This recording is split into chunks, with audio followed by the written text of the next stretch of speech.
For the first video we're going to do here, I wanted to go over some of the stuff that you should take with you on the truck. This one's going to be mostly supplies, electronics and that kind of stuff. That some of it you don't have to have, but I got and I really rely on it. And some of the other stuff is just recommendations that I would give for for what I've seen that I could use or need. If one thing fails, at least I have a backup to still be able to get from point A to point B. So we'll go ahead and get started here.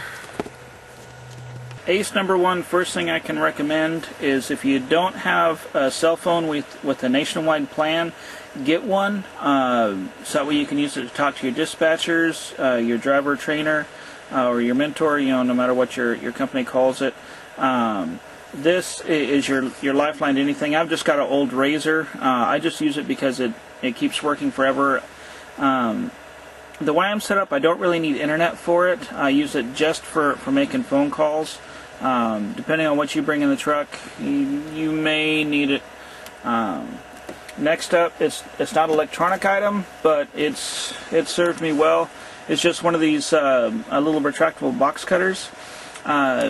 Of course, the razor blade in mine's broken right now. I've got to replace that. But a little tool I always keep right here, because you never know what's going to happen where you may need to open up something real quick or break something, whatnot. Also, I've got one of these little eyeglass or electronics screwdrivers. I used to use this to set the gains on amplifiers. It's just a really itty-bitty guy. And what this is really neat for is the little pins on the trailer where your 7-pin connector goes into it. A lot of times that'll get worn out, and you can put this in. You can spread those pins just a little bit, and it saves you from having to figure something else out. Where just a quick little twist from a screwdriver will take care of things for you. Moving on, the next thing that you absolutely have to have is a Atlas. I have the Rad McNally Atlas. You want to get the one like this one. I'm not sure if you can see, but it's got laminated pages on it. So that way when you're doing your trip planning, you can take and use a highlighter. I use a yellow highlighter because I'm half colorblind. And you can highlight your route on the maps. And then they sell a little eraser for that, so that way you can erase your marks off after your trip's over.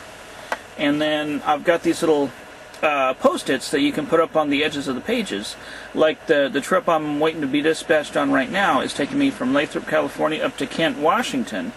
So I'll need California, Oregon, and Washington on it, assuming they take me straight up, which they'll probably take me into Nevada to fuel up at Sparks because it's cheaper.